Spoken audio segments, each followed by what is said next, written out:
to Pharma E-Classes, the video series for pharmacy students. My name is Vishakha Chauhan. I am working as Assistant Professor in Smriti College of Pharmaceutical Education, Indore, and this is the Pharmaceutical Quality Assurance class.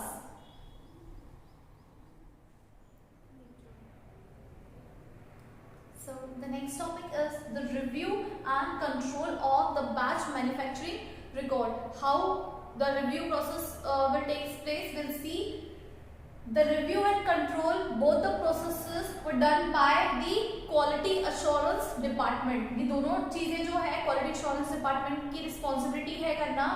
And हम इस flow chart में देखेंगे कि कैसे one by one जो है steps आगे बढ़ती हैं review and control of any record. It will begin with the very first step. The batch number should be checked. सबसे पहले जिन बैचेस में उन्हें डिवाइड किया गया था उन्हें पर्टिकुलरली वो डिपार्टमेंट्स एक कोड देते हैं, तो वो कोड या वो नंबर जो है सबसे पहले आपको वो चेक करना होता है ताकि आपको ये अश्योरिटी हो जाए कि आप पर्टिकुलरली कौन सी बैच की बात कर रहे हैं या कौन सी बैच का जो है आपने सैम्पलिंग या वो रिव्यू चेक किया हुआ है. उसके बाद ये चेक कर लेने के बाद you have to review the analytical report of the raw material. सबसे पहले कि जो raw material जब रिक्विजिशन में गए थे उनकी एनालिसिस करके उनका कंफर्मेशन लेकर कि वो raw material अप्रोप्रिएट है या नहीं, जिस ग्रेड के raw material हमें अपने फॉर्मुलेशन में यूज करना है वो ग्रेड और उनके जितनी भी टेस्टिंग की रिपोर्ट्स हैं वो सारे एनालिटिकल टेस्टिंग रिपोर्ट्स होते हैं जिन्हें हम एनालिसिस मेथड से आइडेंटिफाई करते हैं कि वो सही है या नहीं, वो अप्रोप्रिएट ग्रेड के हैं या नहीं. तो सबसे पहले वो एनालिसिस रिपोर्ट चेक होती है आपके रॉ मटेरियल की जो आप मैन्युफैक्चरिंग में यूज करते हैं. उसके बाद you have to review the equipment cleaning record. जैसे कि अभी हमने स्टार्टिंग में बीएमआर पढ़ा रहा था, डिस्कस किया था कि क्लीनिंग हाइजीन, वहां पर जो भी होने वाले इक्विपमेंट्स डिवाइसेस हैं वो कितने क्लीन है, पहले जब यूटिलाइज किए थे किस फॉर्मुलेशन के लिए यूज किए थे, उसके बाद जब आपने उसको रीयूटिलाइज करा तो उसके पहले आपको कंफर्म करना है, you have to make sure कि सारी क्लीनिंग हुई है और जो क्लीनिंग रिकॉर्ड्स होते हैं वो सारे प्रॉपर्ली मेंटेन है या नहीं. तो क्लीनिंग रिकॉर्ड चेक करने के बाद आपको श्योर हो जाएगा कि आप कौन सा डिवाइस और वो यूज करें जो कि क्लीन है, अप्रोप्रिएट है आपके मैन्युफैक्चरिंग प्रोसेस के लिए. Then we'll move forward towards the review of deviation in the process which is predefined. जो already defined deviations हैं, जो पता है कि ये कुछ errors हैं जो possibly हो ही जाते हैं, उन errors के लिए आपको जो deviation reports हैं उन्हें thoroughly review करना है, क्योंकि deviation ऐसी step है जो आपकी किसी भी प्रोसेसिंग के पार्ट में हो सकती है, चाहे वो इशुएंस से लेकर क्लियरेंस से लेकर क्लीनिंग, मैन्युफैक्चरिंग, टेस्टिंग कहीं भी हो. तो you have to make sure कि डेविएशन जो रिपोर्ट्स हैं वो एकदम थॉरली और क्रॉस चेक भी हो. If the deviation found then change deviation report. आपको वो चेंज डेविएशन की रिपोर्ट्स भी देखनी है. अगर डेविएशन हुआ था प्रोसेस के दौरान देन उनमें क्या चेंजेस आए थे और उन चेंजेस का क्या सोल्यूशन था, वो रिजल्टेंट रिपोर्ट्स, वो सारे करेक्शन रिपोर्ट्स, वो सब चीजें इसमें अवेलेबल होती है. एंड इफ कोई डेविएशन नहीं था देन आपकी प्रोसेस का जो रिव्यू है पॉइंट वो यहाँ एंड होता है डेविएशन का, एंड आप उसके बाद क्वालिटी चेक्स पे जा सकती हैं. देन डेविएशन रिपोर्ट अगर आई थी तो आपको उसको भी चेक करना है और कंफर्मेशन के बाद ही नेक्स्ट स्टेप पर जाना है. The next is check the quality of the solvent recovered and also the recovery should be complete or not. You have to identify through your review process. सबसे पहले आपने चेक करा कि जितना भी क्वांटिटी रिकवर होना था वो हुआ है या नहीं ठीक से, एंड उसके बाद उसका कंप्लीटनेस का रिकॉर्ड जब मेंटेन हो रहा था तो वो सारे डॉक्यूमेंट्स आपको जो है रिव्यू फाइल में अटैच है. आपको थोरली देखना है कि वो सारी चीजें वन बाय वन प्रोसेस में है या नहीं है. इसके बाद आप मूव करते हैं if in case of any wet material packing record should B review. अगर आप देख लीजिए कि किस टाइप का प्रोडक्ट है और किस तरीके की उसमें पैकेजिंग डिमांडेड है. If in case of any wet material packing then you have to make sure the record should be reviewed और नॉट. Then drawing record. सबसे पहले ये कि प्रोडक्ट वेट से भी ड्राई में कन्वर्ट होता है एंड इटसेल्फ भी ड्राई हो सकता है. तो अगर ड्राइंग रिकॉर्ड है या ड्राई मटेरियल पैकिंग है उसकी, वो दोनों चीजें आपको टैली करनी है, वो दोनों चीजें आपको रिकॉर्ड में रखनी है. Then check the analytical report of finished product generated by the QC। जब आपने ये मटेरियल्स चेक किए उस दौरान आपने इतना कंफर्म कर लिया कि जब आपका प्रोडक्शन हो रहा है तो उसमें वेट मेथड यूज हो रही है, ड्राई मेथड यूज हो रही है।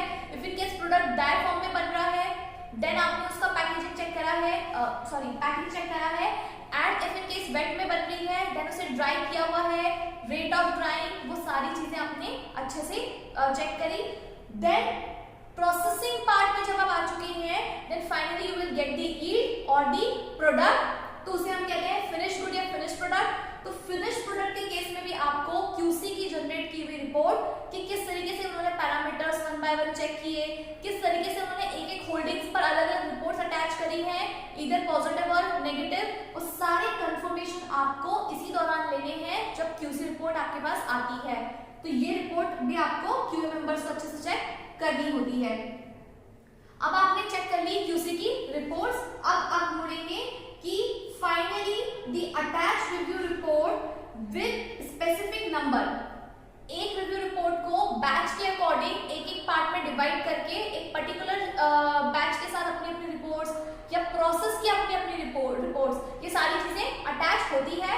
तो आपको वो नंबर चेक करना है ताकि मैंने आपसे कहा था कि क्रॉस चेक करने में या टैली करने में बिल्कुल भी गलती ना हो सके, क्योंकि वो प्रोडक्शन स्केल जितना बड़ा है उतनी ज्यादा मिस्टेक होने के चांसेस हैं, लेकिन रिकॉर्ड आपका जितना अच्छे से मेंटेन है वो काम उतना इजीली हो सकता है।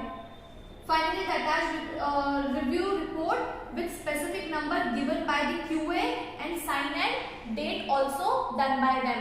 यानी कि उन्होंने उसमें नंबर प्रॉपर्ली डाला है, जिस दिन उन्होंने चेक करा है, रिव्यू करा है, वो रिपोर्ट पे साइन करी है, डेट मेंशन करी हुई है एंड देन उसको फिर आगे फॉरवर्ड किया है।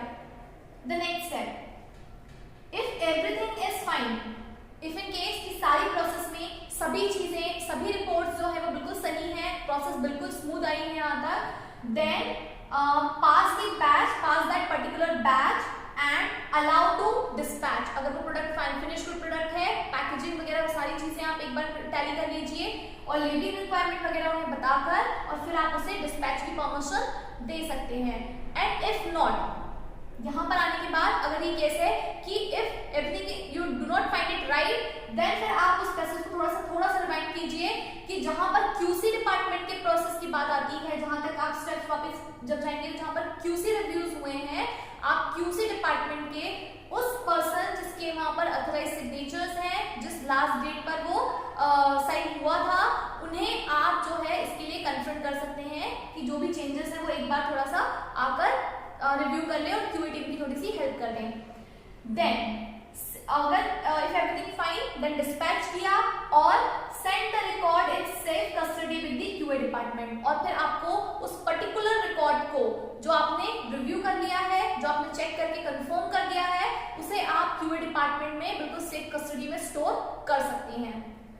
देन आपने ये जो रिकॉर्ड है जब सेफली स्टोर कर दिया, then the final thing is if anybody need the copy of the BMR, अब आपके प्रॉपरली चैनलाइज्ड या प्रॉपरली जिस मैकेनिज्म प्रोसेस से आपने ये पूरा काम किया था, अगर उसका रेफरेंस किसी को चाहिए है, that means the batch manufacturing record अगर किसी को चाहिए है, उसकी कॉपी अगर वो रेफर करना चाहते हैं, it should given as a control copy with permission of QA manager. तो जो प्रेजेंट QA मैनेजर है उनकी परमिशन से सिर्फ एक कंट्रोल कॉपी यूज कर सकते हैं वो। जैसे हमने पहले देखा था कि मास्टर फाइल कभी भी शेयर नहीं की जाती, आप उसकी फोटोकॉपीज जो साइन होती हैं, जो ऑथराइज होती हैं, उसका एक जो है कंट्रोल कॉपी आप यूज कर सकते हैं किसी भी चीज को रेफर करने के लिए। And finally every BMR should be saved for 5 years of the date of their manufacturing. जो भी चीज मैन्युफैक्चर हुई है, जिसका भी ये रिकॉर्ड हमने क्रिएट करा है, उसको आपको एटलीस्ट किसी भी कंपनी किसी भी प्रीमाइसेस में उसे एटलीस्ट 5 साल तक के लिए सेफ रखा जाता है ताकि उसका हम जो है यूटिलाइजेशन प्रॉपर कर पाए।